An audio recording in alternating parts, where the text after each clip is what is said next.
Buenos días, buenas tardes.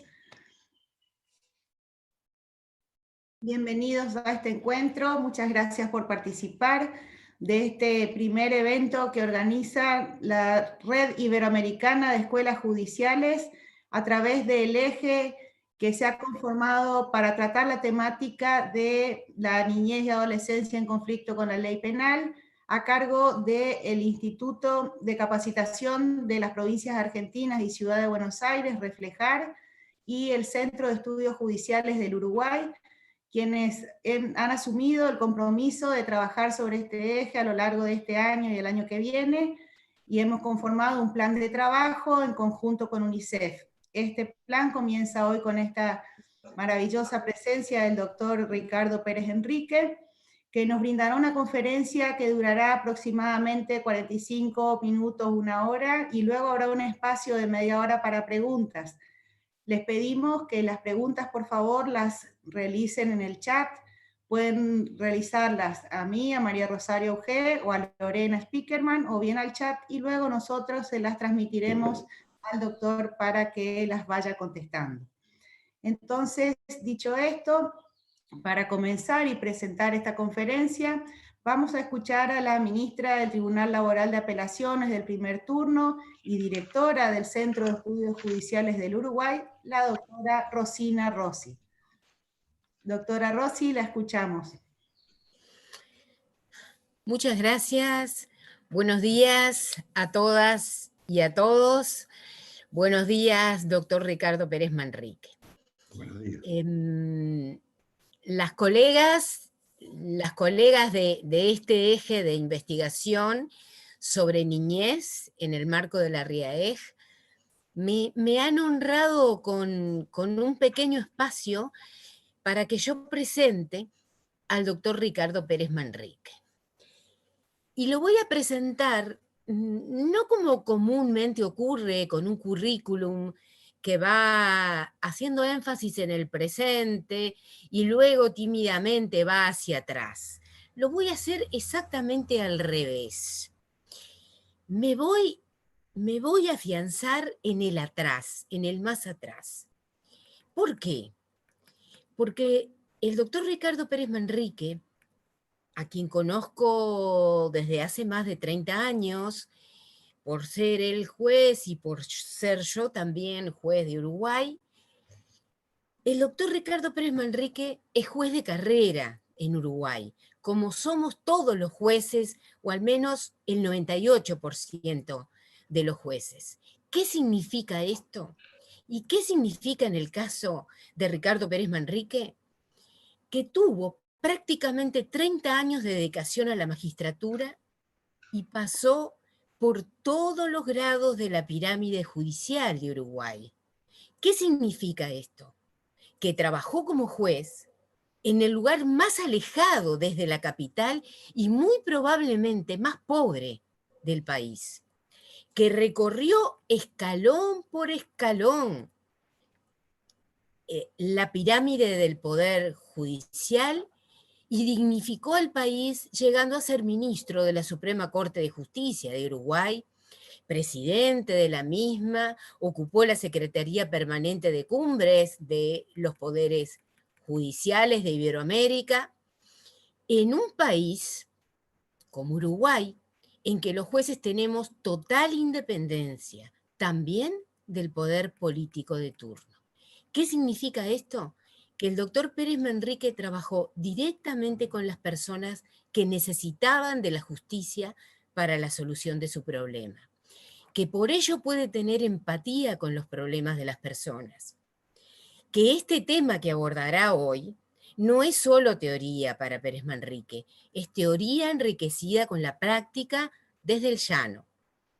Al referirme a su profesionalidad en la teoría, quiero expresar también que durante muchos años ha sido docente del Centro de Estudios Judiciales del Uruguay, o sea, de la Escuela Judicial del Uruguay, y sigue siéndolo hasta el presente, tanto en formación inicial como en formación continua en el área derechos humanos y justicia penal adolescente.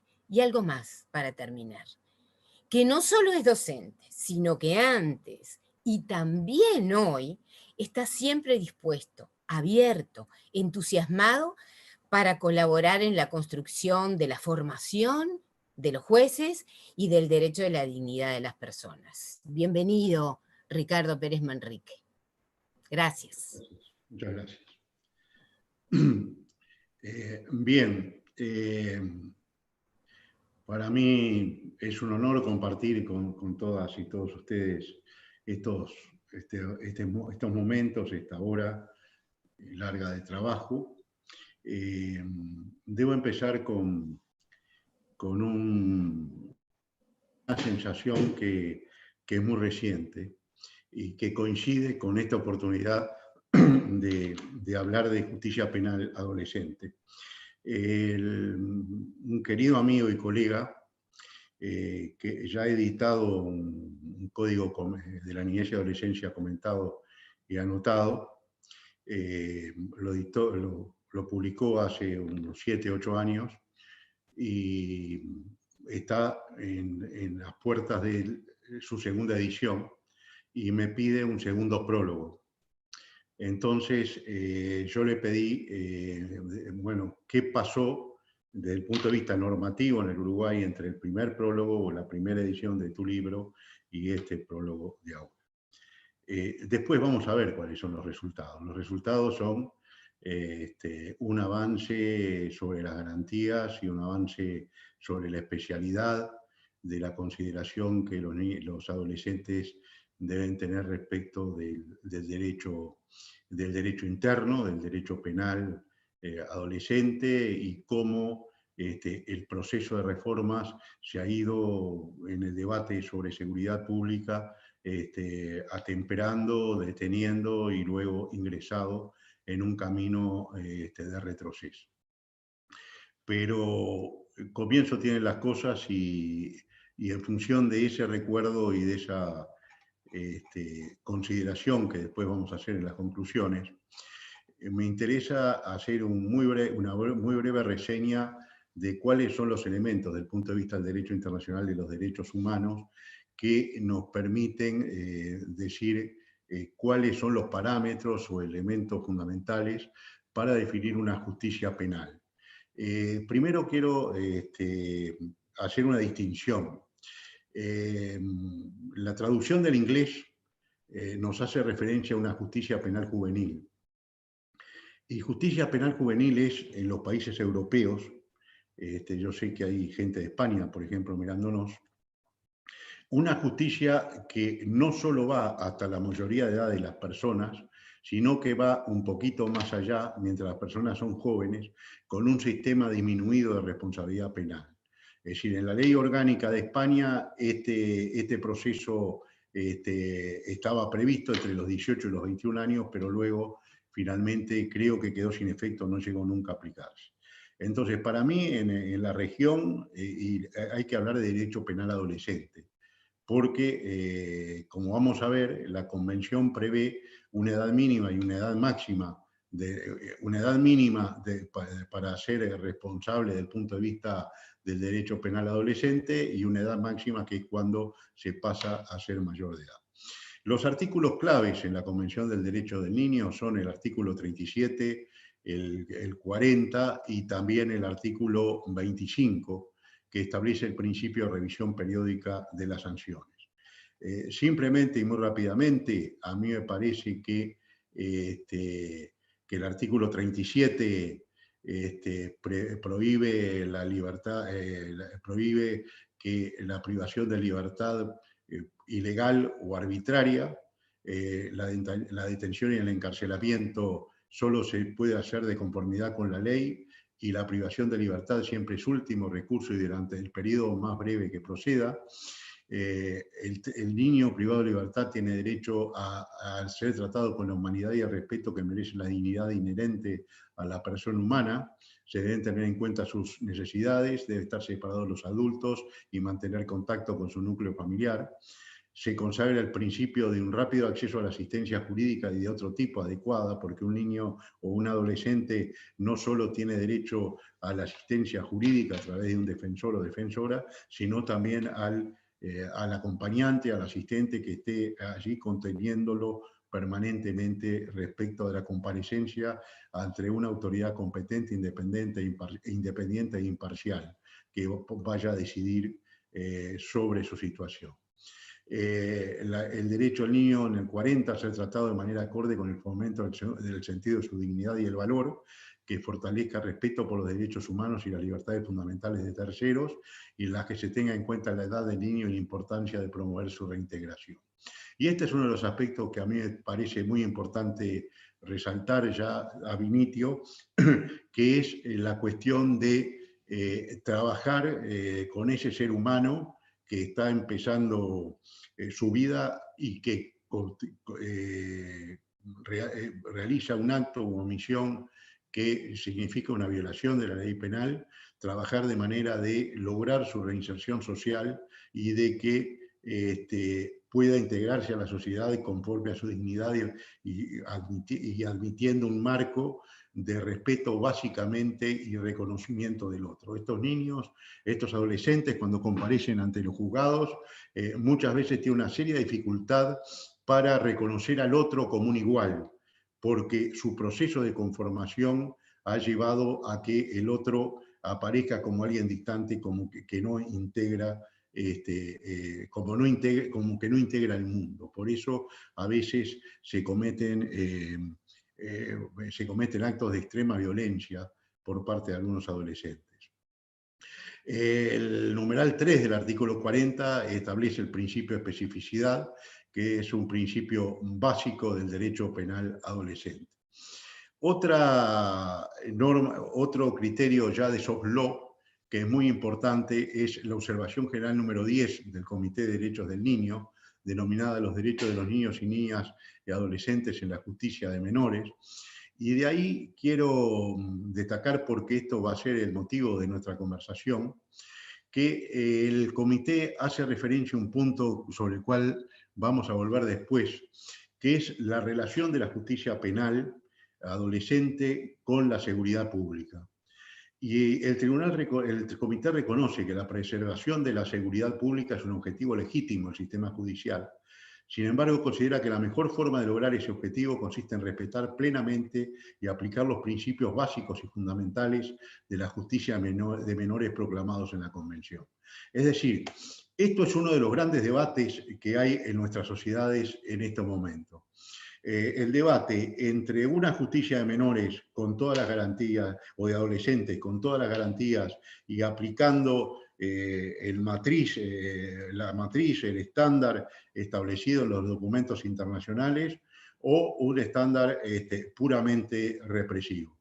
Y el comité concluye, de una manera que yo coincido absolutamente, en que es mucho mejor, desde el punto de vista de la seguridad pública, asegurar el cumplimiento de las finalidades del derecho penal adolescente a través de una justicia que sea amplia, que contemple la particularidad del sujeto, y de una justicia que sea capaz de superar el conflicto jurídico producido por la violación a la ley penal, y crear las bases de un sujeto de derecho plenamente responsable de sus acciones, y que además admita y haga conciencia de que su acción generó perjuicio a derechos de terceros que deben ser respetados, porque esa es la esencia de toda sociedad democrática y es la esencia del Estado de Derecho. Después, hay varios documentos de soft law que integran la doctrina de la protección integral en materia penal adolescente. Son las reglas mínimas de las Naciones Unidas para la Administración de la Justicia de Menores, o reglas de Beijing, que son un poco la fuente inspiradora del 37 y el 40 de la Convención. Las reglas de las Naciones Unidas para la protección de los menores privados de libertad, donde establece un completo esquema de garantías respecto y condiciones en las cuales se debe cumplir las medidas de privación de libertad, y las directrices de Naciones Unidas para la prevención de la delincuencia juvenil, donde establece cuáles son las obligaciones de los Estados o las conductas deseadas de los Estados a los efectos de evitar que las personas adolescentes cometan delitos. Yo no tengo tiempo para ingresar en estas normas, pero yo entiendo que la Convención Americana, la Convención de los Derechos del Niño debe ser leída en sintonía con esta recomendación, entre otras, esta observación general número 10 del Comité de Derechos del Niño, y con estas normas de soft law, estas reglas que de alguna manera ilustran la forma como la Convención debe ser interpretada y aplicada. Entonces, debe ser interpretada y aplicada en primer término, o digamos, entre otros, por el legislador cuando legisla y cuando diseña el sistema jurídico para aplicar en cada país en materia de justicia penal adolescente. Debe ser contemplado cuando se aplica y se interpreta la normativa de una manera conjunta y holística entre lo que es el derecho internacional de los derechos humanos y el derecho interno, invocando figuras como el bloque de constitucionalidad o el bloque de convencionalidad. Todo juez nacional tiene la obligación de incorporar todo este acervo normativo y los principios y valores que están en el orden jurídico tanto nacional como internacional a los efectos de aplicarlo, y en esta área que está referida a una situación especialmente vulnerable por ser niño y además vulnerable por su condición de haber cometido una infracción a la ley penal. Entonces, después de hecho este planteo muy sintético desde el punto de vista normativo del sistema universal, me voy a detener en lo que es el sistema interamericano de protección de los derechos humanos. Este sistema interamericano está referido fundamentalmente, como todos sabemos, por la Convención Americana sobre Derechos Humanos. Esta Convención Americana, a mí me parece que hay un dato fundamental que los jueces nunca debemos perder de vista cuando estamos actuando en el marco del sistema interamericano de protección de los derechos humanos. Y este elemento que no podemos tener de vista es un tema de contexto histórico. Es decir, la Convención Americana, como todos sabemos, es firmada en San José de Costa Rica en noviembre de 1969.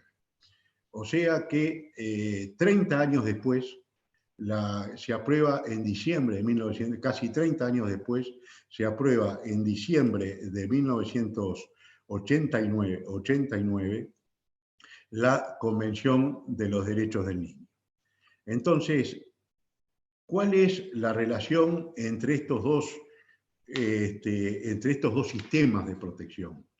Bueno, la relación la ha ido construyendo la Corte Interamericana a través de su jurisprudencia. La Convención Americana tiene dos artículos donde específicamente se refiere a la cuestión de niños, niñas y adolescentes. El artículo 5.5, cuando habla del derecho a la integridad personal, de la Convención Americana establece que cuando los menores puedan ser procesados, deben ser separados los adultos y llevados ante tribunales especializados con la mayor celeridad posible para su tratamiento, empleando un término tratamiento heredado del mundo médico que era propio de la época. O sea que acá la Convención nos está estableciendo, primero, la posibilidad de que sean llamados a responsabilidad por violaciones a la ley penal, la necesidad de ser separados los adultos y la necesidad de ser llevados ante tribunales especializados. Y aquí el principio de especialización es muy importante porque creo que el sistema universal lo que hace después es ahondar, desarrollar, profundizar este concepto de especialización, la necesidad de una justicia célere, una justicia rápida y la necesidad de atención a la situación. Y el otro artículo clave es el artículo 19, que establece los derechos del niño, que establece que todo niño tiene derecho a las medidas de protección que su condición de menor requieren por parte de su familia, de la sociedad y del Estado. Este artículo habla de un derecho a una protección especial por la condición de ser menor de edad y quiénes son los obligados a esta protección especial. la familia, la sociedad y el Estado.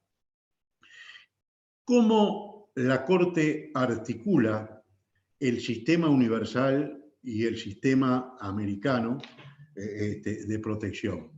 A través del concepto del Corpus Juris Internacional. En la primera sentencia, donde la Corte en 1999 ingresa una cuestión de infancia de manera directa, es el caso Niños de la Calle, Villagrán Morales y otros versus Guatemala, y allí articula este concepto de Corpus Juris Internacional. Y dice la Corte, tanto la Convención Americana como la Convención sobre los Derechos del Niño forman parte de un muy comprensivo Corpus Juris Internacional de protección de los niños que debe servir a esta Corte para fijar el contenido y los alcances de la disposición general definida en el artículo 19 de la Convención Americana. Posteriormente, en la opinión consultiva del 2002 sobre condición jurídica de la infancia, la Corte profundiza este concepto y dice: el sistema universal de protección de los derechos humanos ha generado más de 80 documentos, que cita uno por uno, que integran este corpus juris de infancia que la Corte Interamericana debe utilizar a los efectos de aplicar el artículo 19 de la Convención Americana.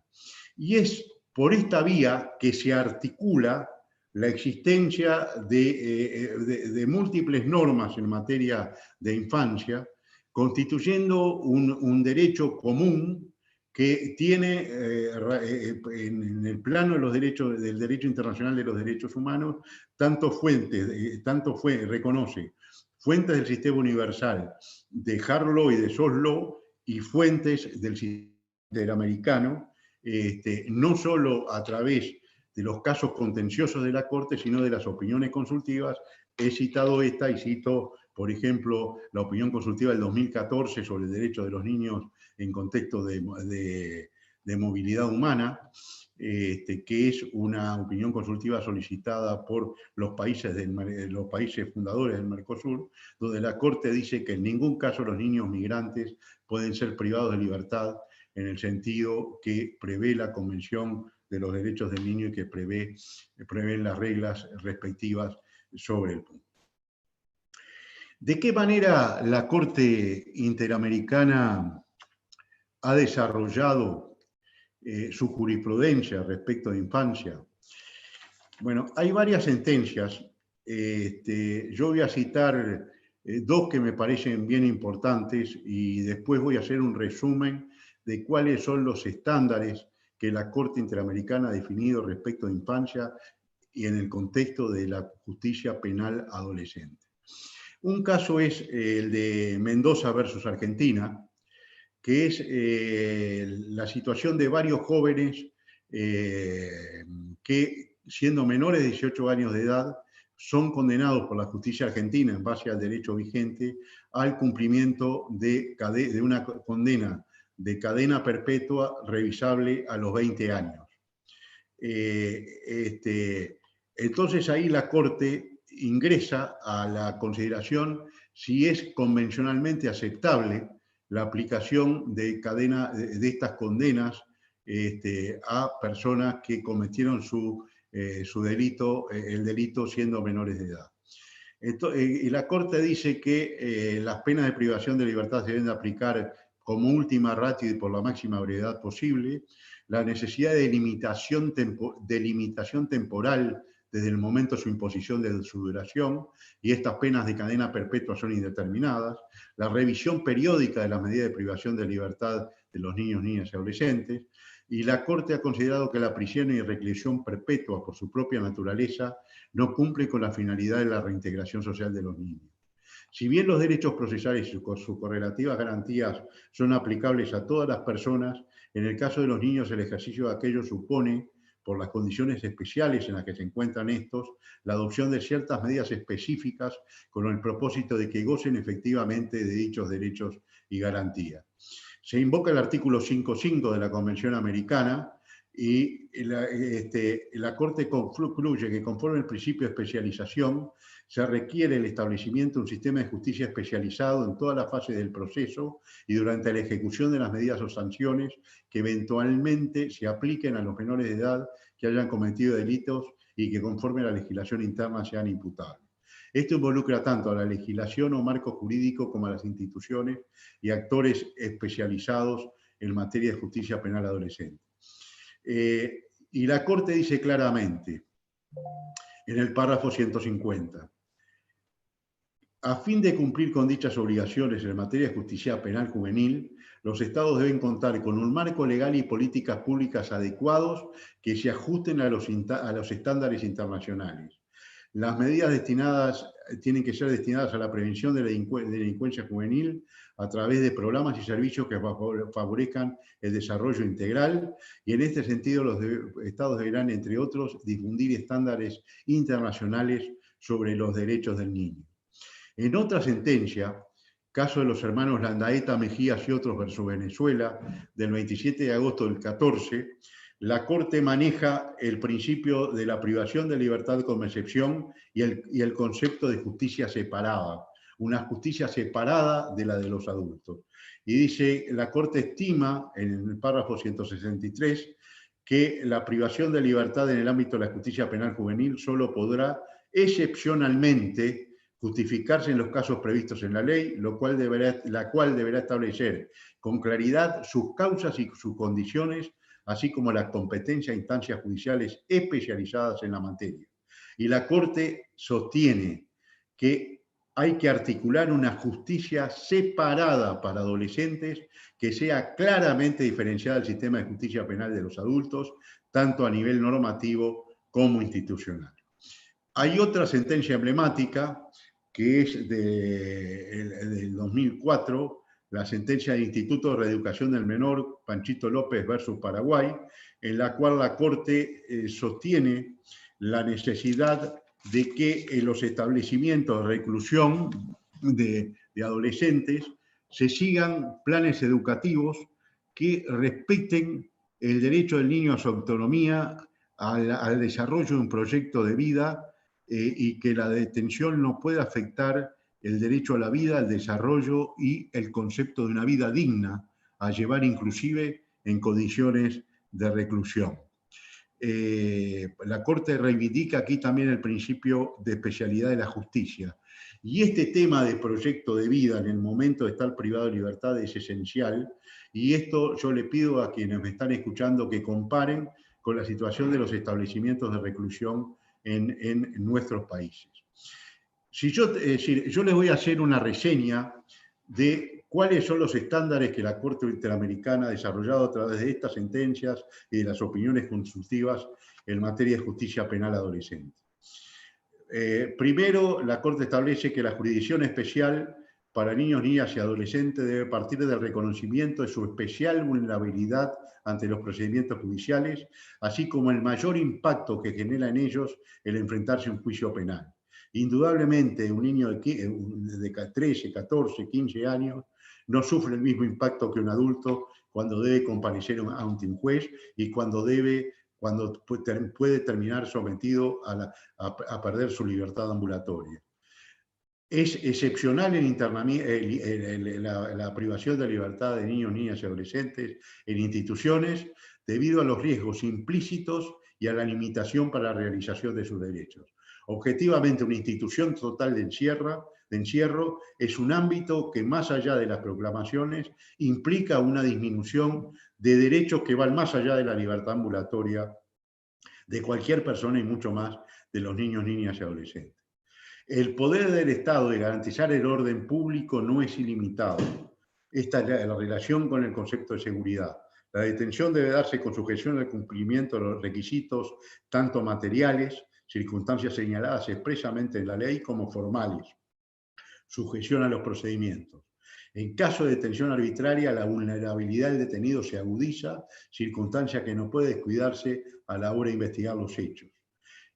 Los niños, niñas y adolescentes tienen su derecho a la libertad personal, no puede deslindarse del interés superior del niño, por lo que la adopción de medidas especiales para su protección es imprescindible. En este sentido, la privación preventiva se debe aplicar, la prisión preventiva se debe aplicar con mayor rigurosidad, siendo la norma la aplicación de medidas sustitutivas de la prisión preventiva. Cuando esta última no sea posible, deberá aplicarse la prisión preventiva por el menor tiempo posible.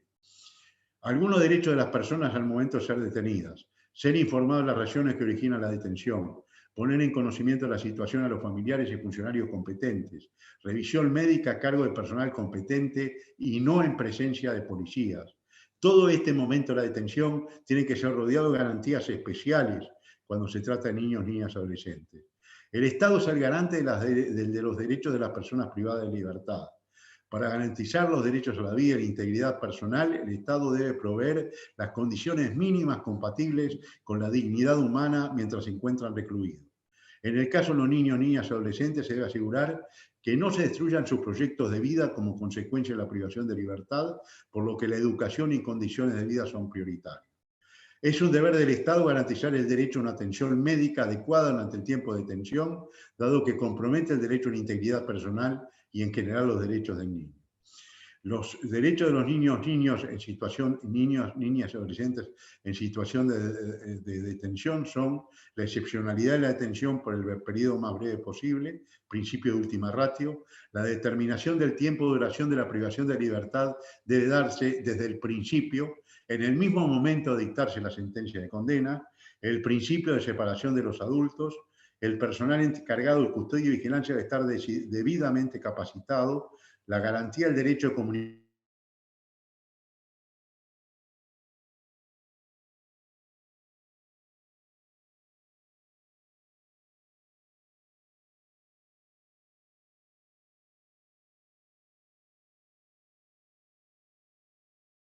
periódica de la medida de privación de libertad, digo que la misma está impuesta por dos circunstancias. El artículo 25 de la Convención en realidad está referido a juicios de protección, a instancias judiciales de protección, pero es elemental que la finalidad educativa de la medida impone la revisión periódica de la misma y que cuando la finalidad educativa está cumplida, la sanción no tiene más sustento lógico ni jurídico. ¿Sí? Hay informes técnicos que me dicen que la medida está cumplida, independientemente del monto temporal de la sentencia, debería ponerse en libertad al adolescente. En materia sancionatoria debe tenerse en cuenta el principio de proporcionalidad referente al necesario equilibrio entre la reacción penal y los hechos que lo motivan. La finalidad de la sanción siempre deberá ser la reintegración del niño o niña adolescente a la sociedad. Por eso resulta incompatible con la Convención Americana la reclusión perpetua de niños, niñas y adolescentes u aquellas legislaciones, y esto pasa en mi país, que imponen preceptivamente que durante determinado tiempo no es posible invocar ningún beneficio como libertad condicional, anticipada, o ningún beneficio que permita obtener la libertad. Es decir, la preceptividad de los plazos es incompatible con la Convención Americana. Para facilitar el debate, voy a trabajar sobre algunas conclusiones y que permitan las preguntas que seguramente ustedes van a hacer. En primer término, ¿cuál es la dimensión de la jurisprudencia interamericana que hemos visto? ¿Cuál es la dimensión de estos estándares que la Corte ha manejado, que va señalando? Es decir, la Corte hoy tiene a estudio un caso en el cual se generaron muertes en un establecimiento de detención de adolescentes en un país determinado, o sea que este es un tema que permanentemente está a consideración de la Corte. Bueno, la importancia de esto es que la Corte Interamericana ha determinado que el juez nacional, en la medida que su país ha adherido a la Convención Americana, tiene la obligación de realizar un control de convencionalidad cuando va a aplicar la ley. O sea que esta jurisprudencia de la Corte Interamericana, los artículos 5 referidos a las condiciones de procesamiento, como dice la Convención, de reclusión de una persona adolescente, el artículo 19 sobre la protección especial, pero el 8 sobre garantías procesales, el 25 sobre acceso a la justicia, son normas que deben ser tenidas en cuenta y aplicando control de convencionalidad en el momento de dictar sentencias o de dictar resoluciones respecto de adolescentes infractores. O sea que esto que yo he desarrollado ahora tiene que trasplantarse, que introducirse en las decisiones que los jueces, las juezas toman sobre este punto y tiene que estar en los escritos de argumentación de las defensas de adolescentes en esta situación, y también los propios fiscales tienen que hacer control de convencionalidad cuando establecen sus pretensiones punitivas. La necesidad de asegurar la especialidad como en el fundamento y en el desarrollo normativo y la aplicación de un derecho penal mínimo. Y yo dije que en varios países de un derecho penal mínimo que establece las conductas y las condiciones en las cuales excepcionalmente se sanciona a una persona adolescente por la comisión de un delito, estamos yendo a una suerte de restauración punitiva, en la cual, en lugar de alejarnos del derecho penal común, nos estamos acercando cada vez más o mimetizándonos con el derecho penal común, y no hay un respeto a este principio de especialidad de un derecho penal mínimo que se distingue esencialmente por dos cosas: por la edad de los sujetos involucrados, adolescentes, edad mínima y edad máxima para tener responsabilidad penal, que es la edad de la mayoría de edad, y por la finalidad socioeducativa de las medidas que se adoptan.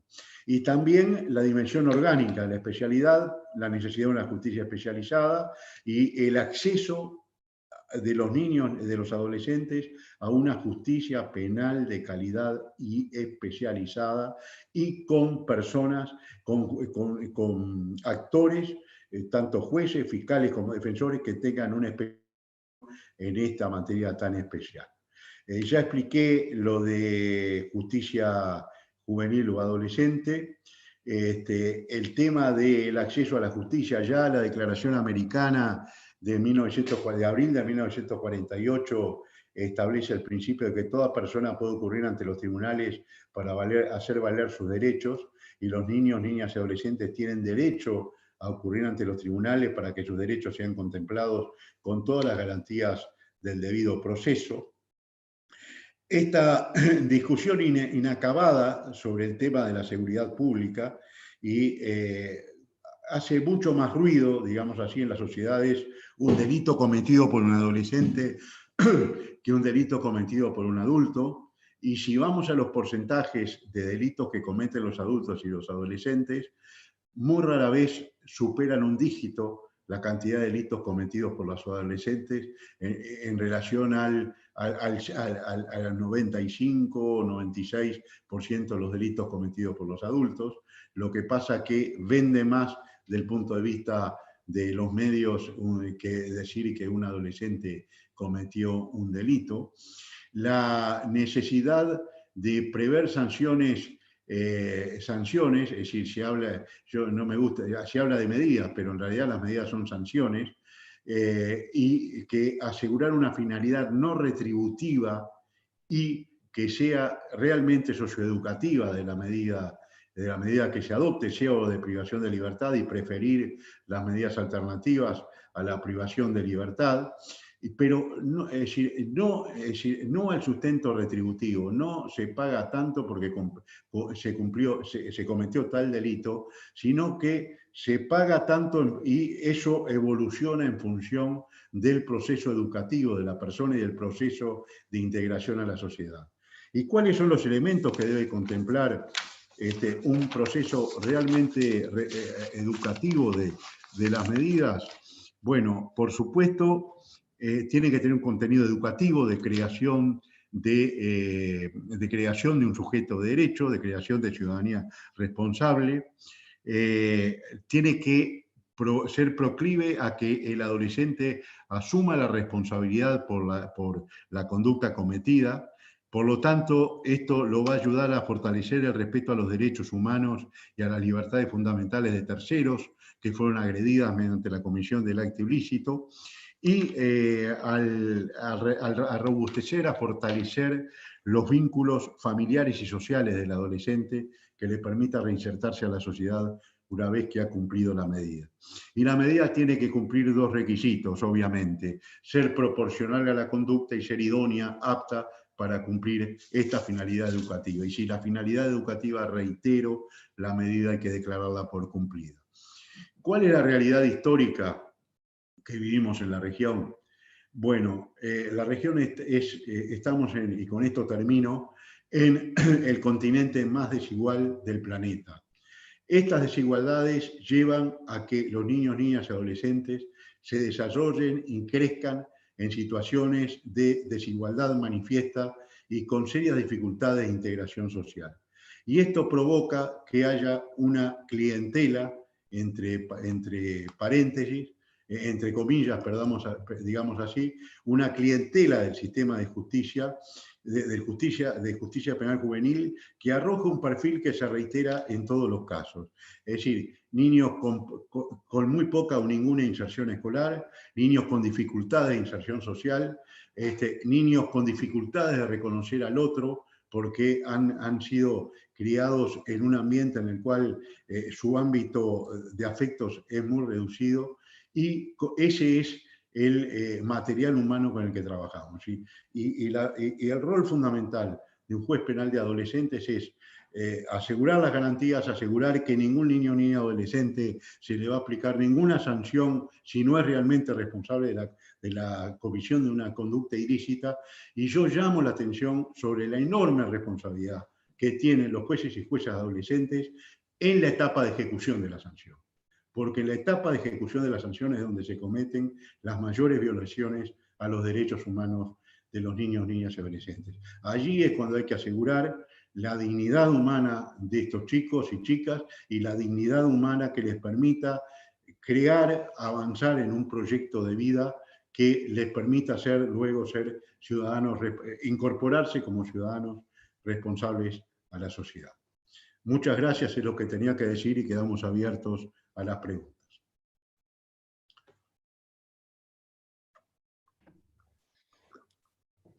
Muchas gracias, doctor. Muchísimas ideas para pensar rápidamente, así que las preguntas están comenzando a llegar. Les voy a compartir una primera, puntualmente en relación al caso Mendoza versus Argentina. Dice, ¿son o no son aplicables y cómo relacionamos los criterios establecidos por la Corte Interamericana para el caso de sanciones privativas de libertad extensas de 20 o más años derivadas de una acumulación aritmética de las penas? Interesantísima pregunta. El principio es que toda sanción debe responder a un principio de proporcionalidad y que toda sanción debe ser revisada periódicamente, justamente en función del principio de proporcionalidad, y no solo por el 25, sino por el principio de proporcionalidad y por el principio de la finalidad de la sanción. Ahí claramente en Mendoza se habla de la finalidad de la sanción, esa finalidad educativa, esa finalidad de integración. Entonces, yo creo que es inconvencional un régimen jurídico interno que impone sanciones preceptivas que no admiten institutos liberatorios. Esa es mi respuesta. Muy bien, vamos con otra. La adopción de un procedimiento especial acorde con el corpus iuris aplicado por jueces y juezas penales de adultos puede suplir a los jueces y juezas especializados en responsabilidad penal juvenil.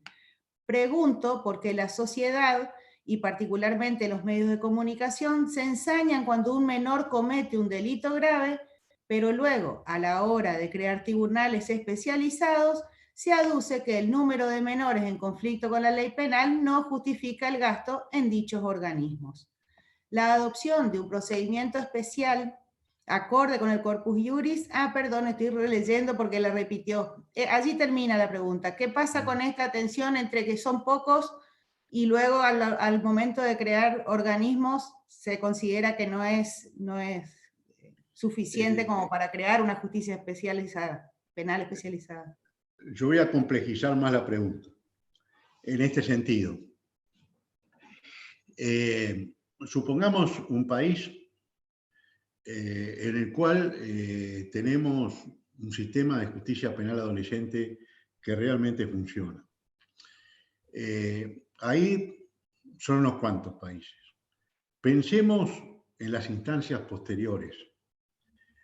En la segunda instancia especializada, yo creo que sobran los dedos de una mano para contarlas. Y la instancia de casación no existe en la región especializada. Entonces, hay que pensar en esta cuestión del principio de especialización. En algunos países, por ejemplo en el mío, en algún momento, es decir, la segunda instancia está a cargo de tribunales que tienen una competencia múltiple. Su principal competencia no es la de adolescentes infractores, sino es la de familia. Entonces, la conformación de familia es una conformación muy protectora y a veces un poco mano larga, se le va la mano con la protección.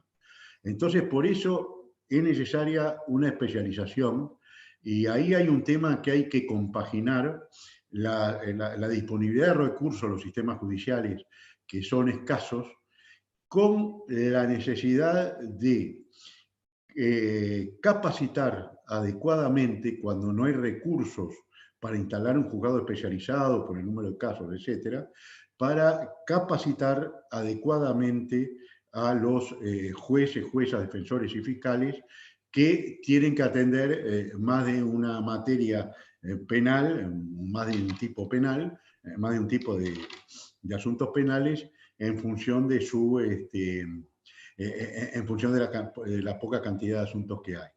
Y ahí yo debo decir una cosa. Mi experiencia es que hay resistencia de los jueces y juezas penales para asumir estos casos. Y esa resistencia pasa por una actitud a veces de menospreciar la especialidad de esta temática y de menospreciar la necesidad de ponerse a estudiar seriamente esto, que tiene sus complejidades, sobre todo a la hora de las sanciones, a la hora de determinar sanciones, etcétera, etcétera, a la hora de establecer responsabilidades, etcétera. Hay toda una complejidad que requiere una capacitación especial.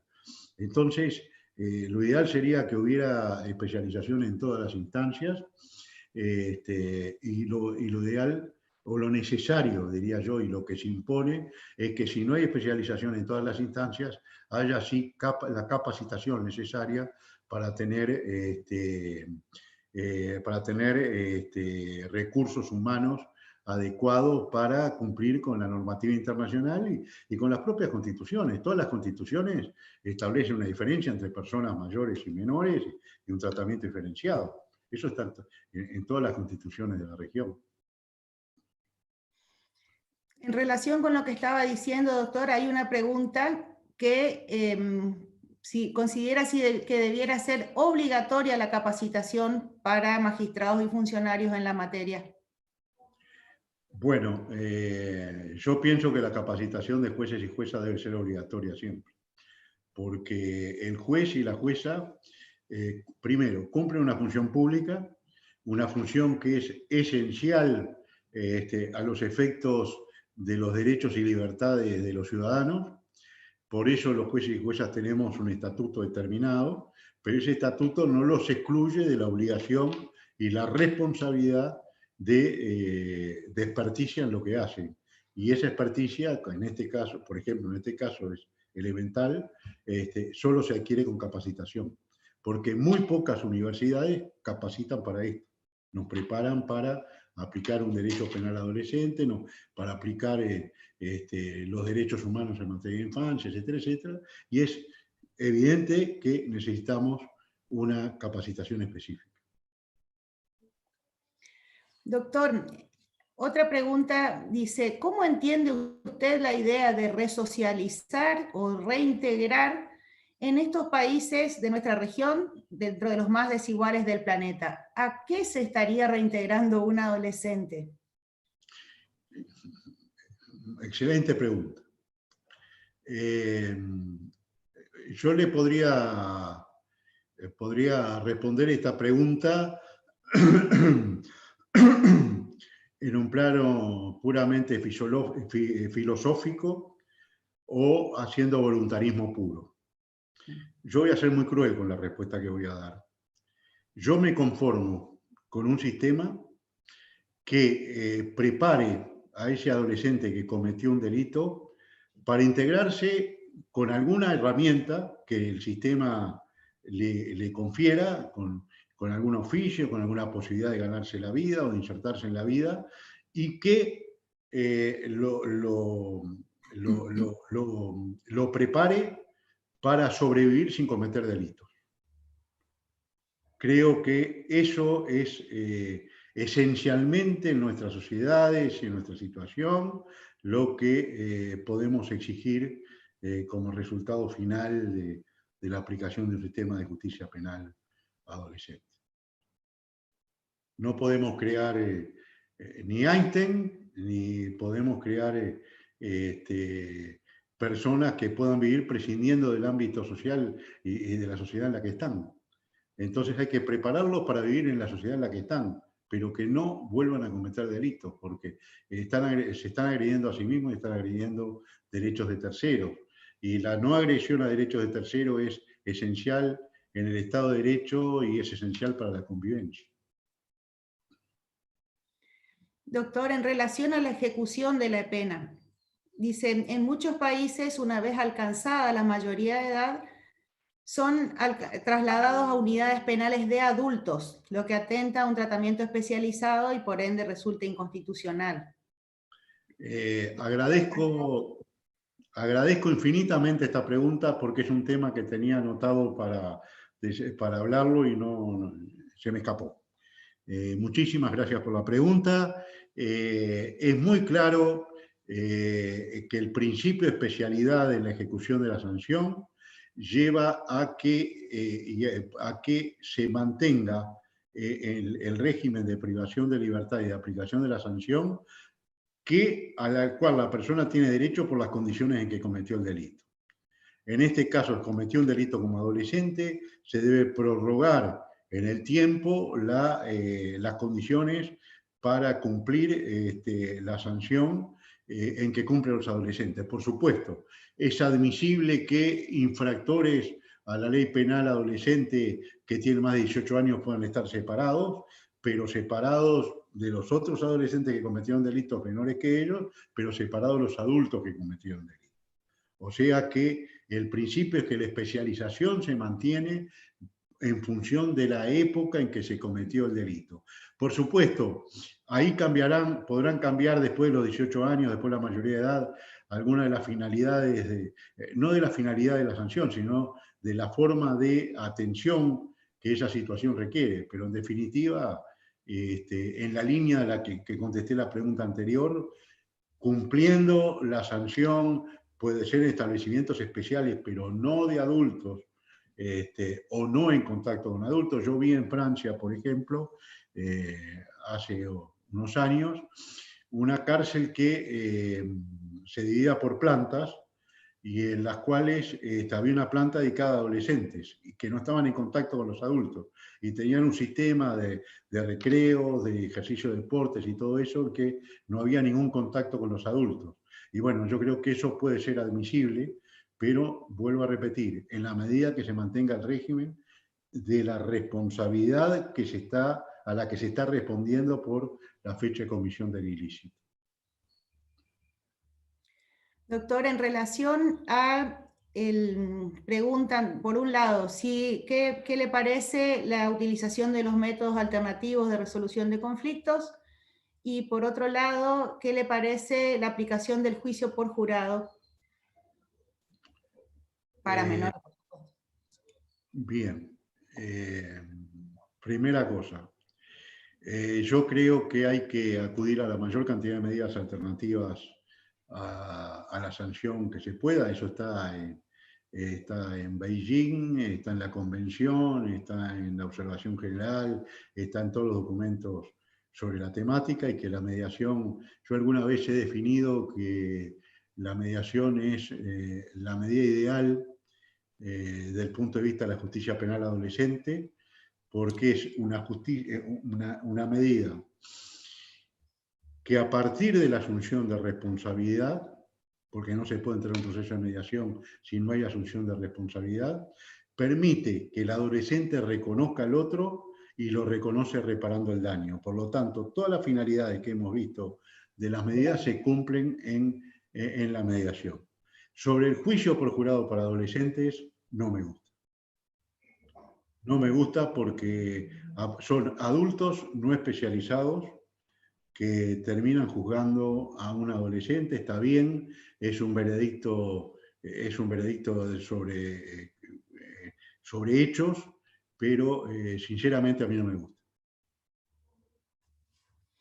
Bien, doctor, vamos, ahora hay varias preguntas con relación al tipo de medidas que se pueden ir tomando de reintegración, de protección, la función educativa de estas medidas, y cómo le parece a usted que debieran estar orientadas a fin de que cumpla la finalidad este tipo de medidas proteccionales hacia los menores. Adelante.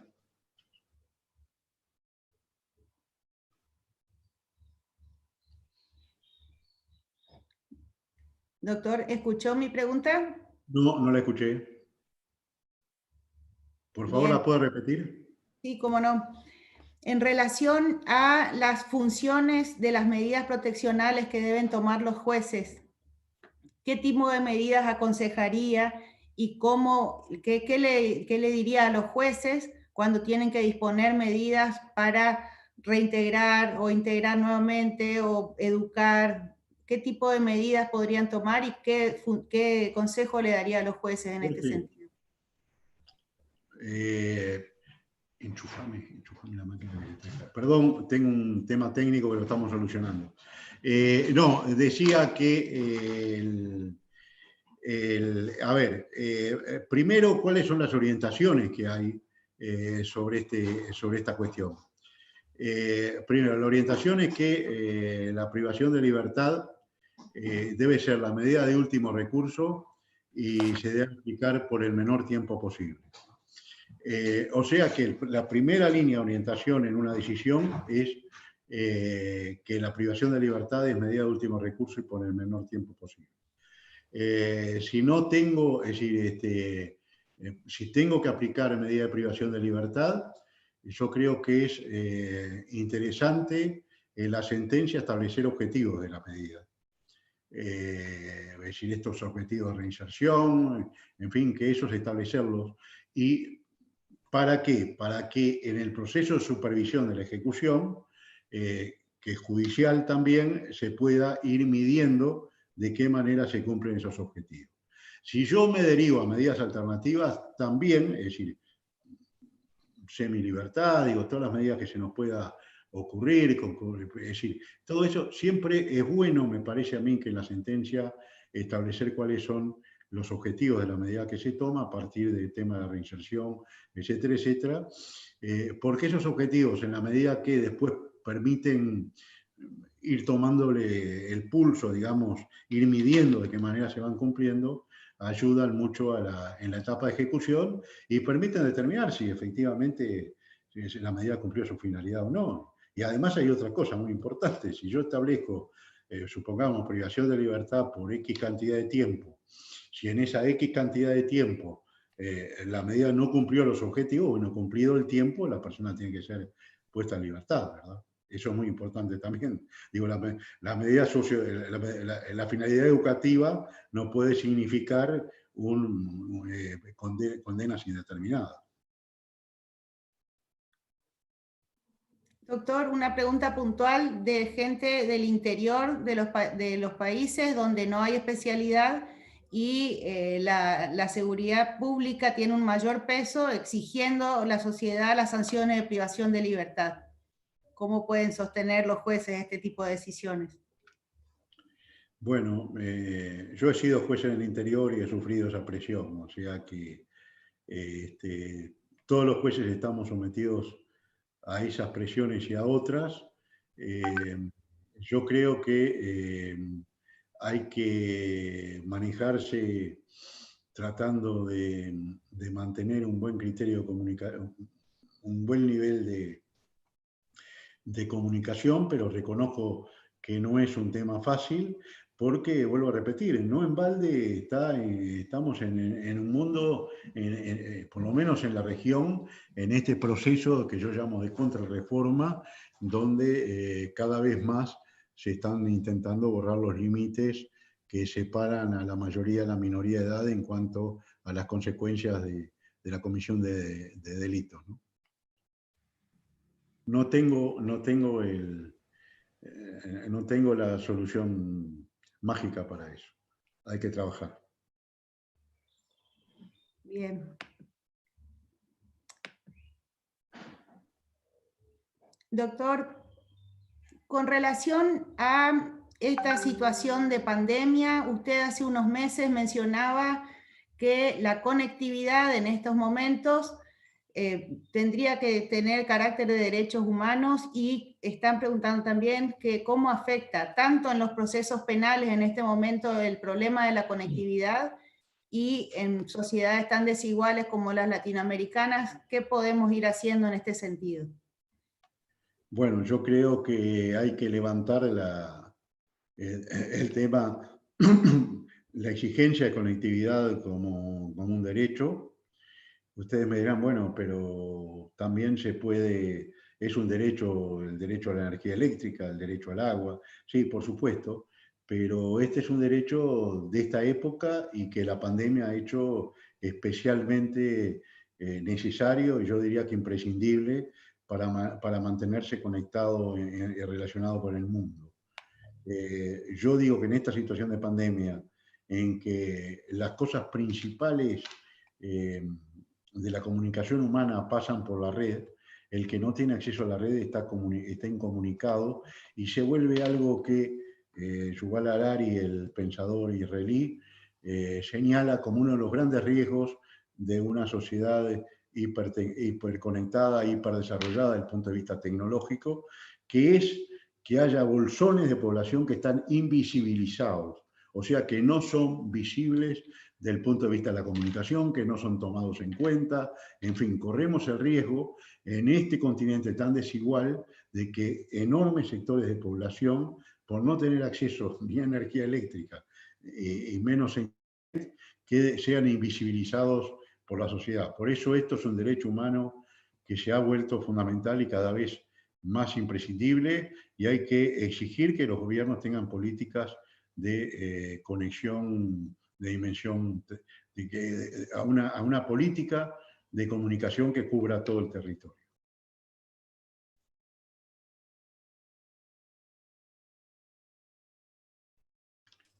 No la escucho ahora, no la estoy escuchando. Gracias. En relación a los menores indígenas, ¿qué le parece que las medidas de protección o de sanción sean tomadas por las mismas comunidades indígenas? Bueno, puede ser una solución.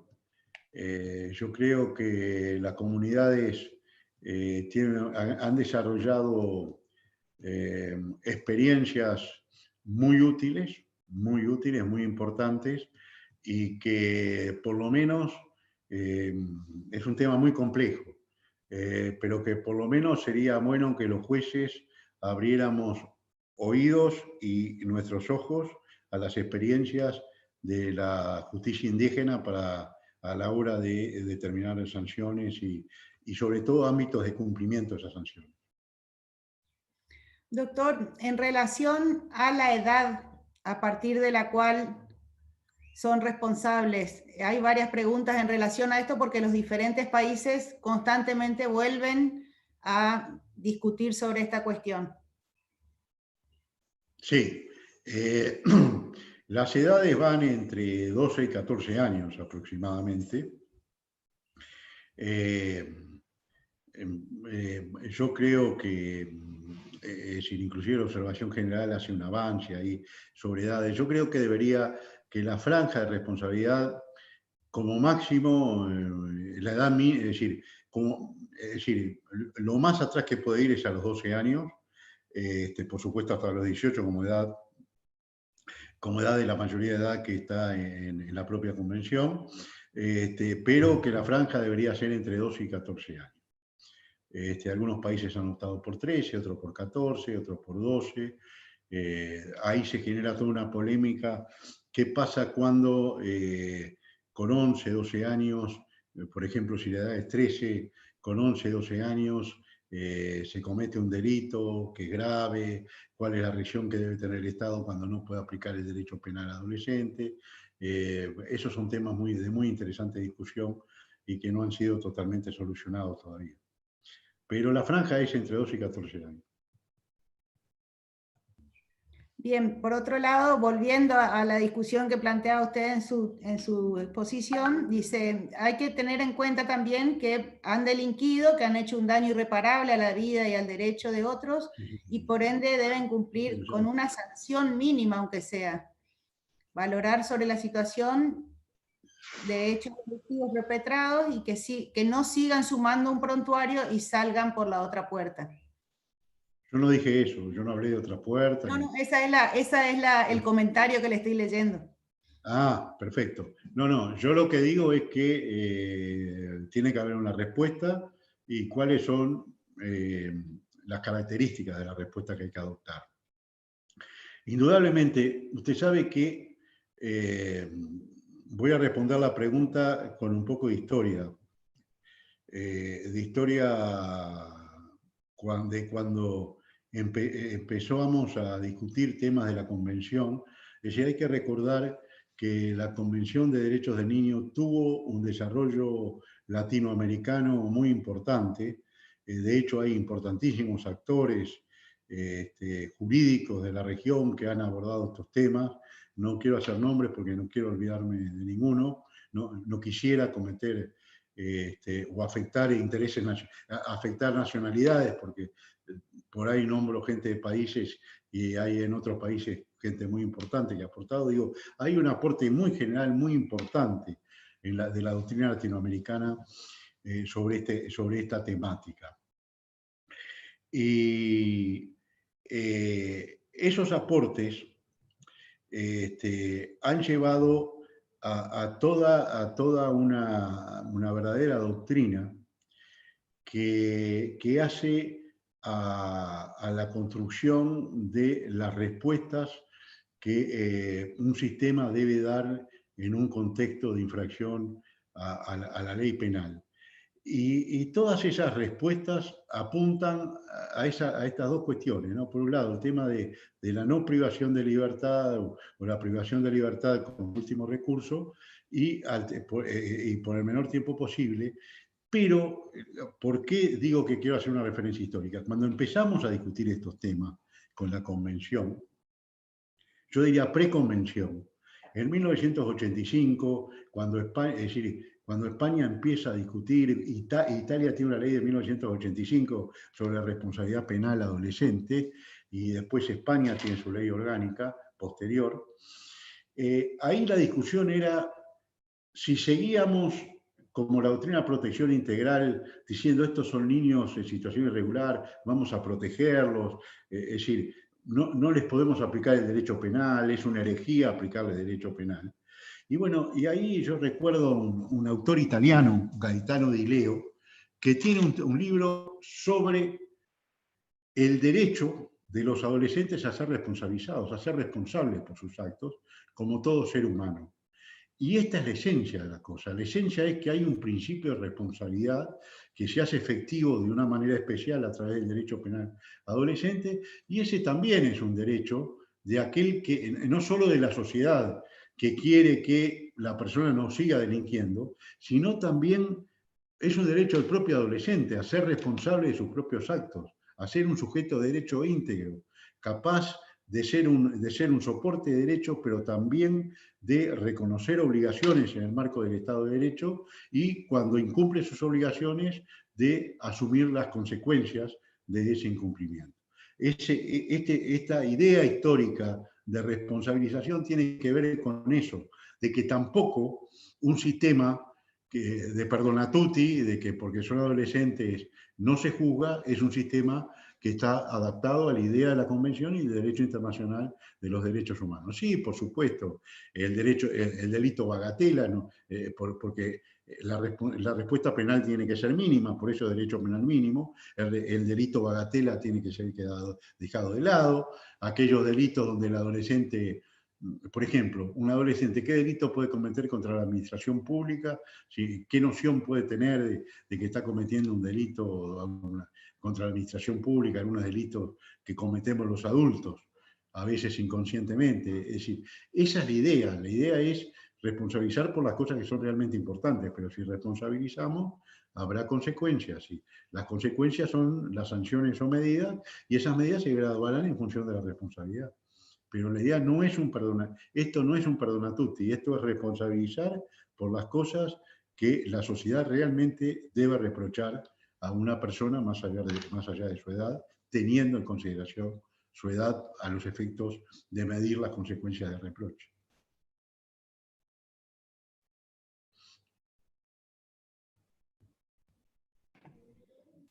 Bien, doctor, gracias. Estoy buscando otra pregunta que me han hecho de hace un ratito.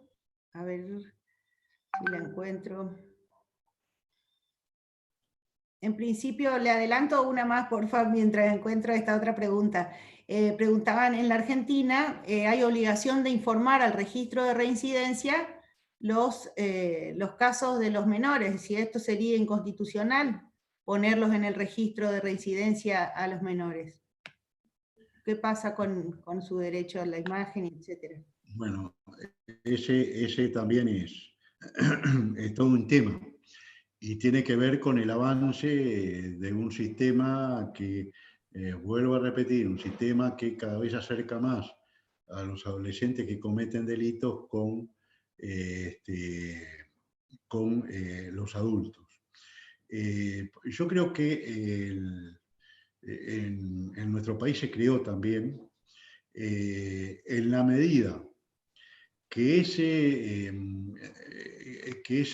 registro tenga vigencia hasta el momento de cumplir la mayoría de edad y que sea utilizado prudentemente, no como un elemento para agravar responsabilidades, sino para tener una perspectiva de la persona, del sujeto, en el momento de juzgar, me parece que no sería, yo hablo de inconvencional, no sé, el registro en sí no sería inconvencional. Lo que sería inconvencional, como en mi país, que ese registro se mantenga para la edad adulta y se compute reincidencia con delitos cometidos en un régimen penal especial. Eso es inconvencional. Ahora, el registro, vuelvo a repetir, no me gusta, pero tampoco tengo argumentos para decir que si termina en el momento de cumplir la mayoría de edad y en ese momento deja de ser utilizado y se borra o desaparece, con la garantía del Estado, me parece que sería aceptable. Muy bien. Doctor, en relación a, preguntan por la ley de Argentina 22.172, que aún sigue vigente y que hay planteos ante la Corte Interamericana, que es la ley de tratamiento. Planteos actuales creo que no hay ante la Corte. Si puede haber un planteo en trámite ante la Comisión, algo así, por razones obvias, no puedo contestar, porque voy a ser llamado a actuar. Pero sí, ya sé de qué ley se trata, es la que establece el tema de la franja, la posibilidad del juicio de responsabilidad, del juicio primero es decir, el régimen jurídico se está aplicando bien en la Argentina. Prefiero no ahondar en ese tema. Disculpas. Bien, doctor.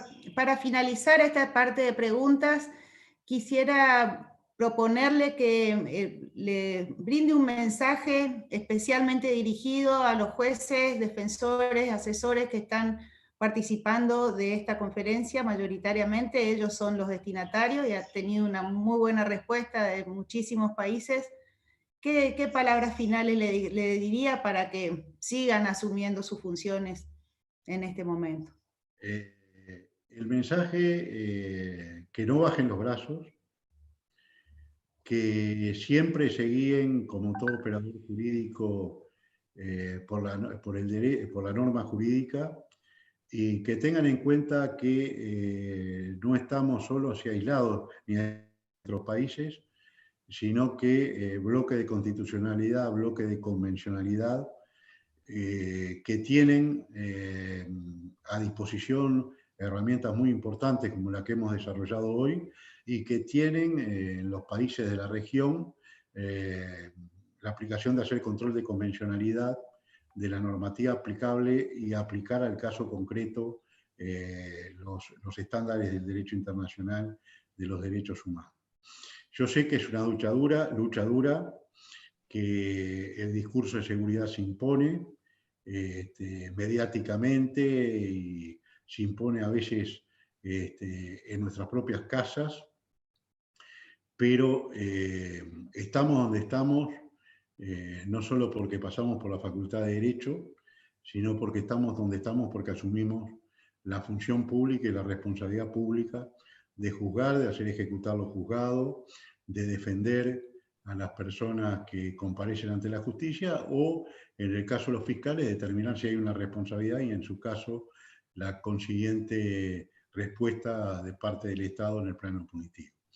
Así que no bajar los brazos y jugar como jueces, es decir, jugar en toda la cancha, como jueces que somos parte de un sistema que cada vez es regional, es universal y es nacional a la vez. Entonces, en ese interrelacionamiento van a salir beneficiados ¿quiénes? El Estado de Derecho y los derechos de las personas más vulnerables, que son en este caso autores y víctimas a la vez de una situación de discriminación, de depresión social y de un continente absolutamente desigual. Muchas gracias, doctor.